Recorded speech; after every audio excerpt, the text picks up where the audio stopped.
السلام عليكم ورحمة الله وبركاته.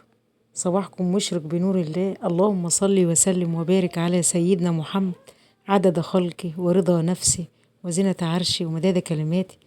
اللهم صل على الحبيب المصطفى صلى الله عليه وسلم.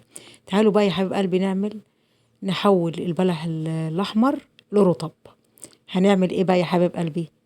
معانا البلح زي ما انتم شايفين، عينه البلح كده هنقطعه واحدة واحدة كده في طبق، بس أهم حاجة إن إحنا ما نشيلش اللي هي الحتة الوردة اللي بتبقى في البلحة ديت كمان. تمام. معلومتين جمال هتسمعوهم جوه الفيديو. تمام.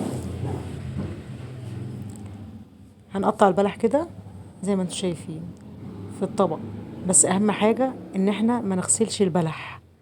أهم حاجة إن إحنا ما نغسلش البلح، نسيب البلحة ما تتغسلش، عشان لو غسلنا البلح ولا حطينا عليه مية، المية هتبوظ البلح خالص ومش هينفع معانا. فاحنا كده مسكنا العنو بتاع البلح الأحمر وازاي نحوله لرطب ويبقى معانا رطب يبقى جميل جدا. تمام. انا هنا فصصت البلح من العنو بتاعه، وبعد كده الخطوة التانية هحط معلقتين خل حسب الكمية اللي احنا هنعملها. خل. تمام. وهنقلب الخل، احنا مش هنكتر خل، حسب الكمية اللي احنا بنعملها هنحط الخل. فأهم حاجة بقى ما تنسونوش في اللايك للفيديو، اشتراك بالقناة، فعلوا الجرس، وادعوا الموتانا بالرحمة، وادعوا المرضانا بالشفاء، ربنا يشفي كل مريض يا رب.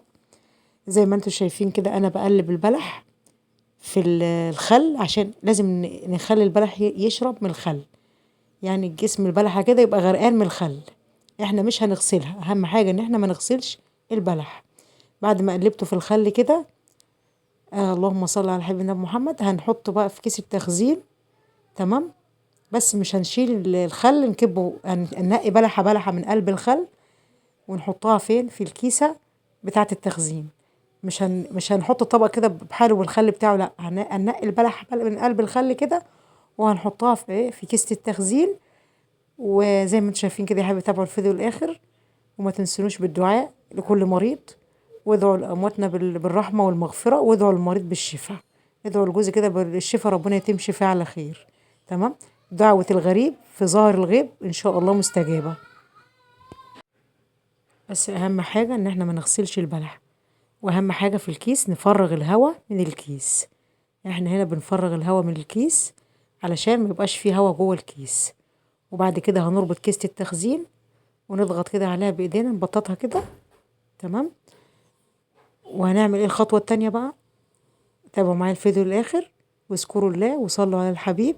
اللهم صل وسلم وبارك على سيدنا محمد وعلى آله وصحبه أجمعين. معانا هنا كيسة التخزين عبينا فيها البلح، وهنقفل عليه فوطة، نلفه في حاجة كده زي ما انتم شايفين اهيا، وهيقعد معانا 24 ساعة ملفوف جوه كيسة التخزين جوه الفوطة. وبعد كده هفتح لكم الفيديو التاني بقى لما نعمل جزء تاني في الحلقة الفيديو، وهوريه لكم، هتشوفوه مرطب وجميل. بس اهم حاجة ما نكشفش عليه، يقعد 24 ساعة.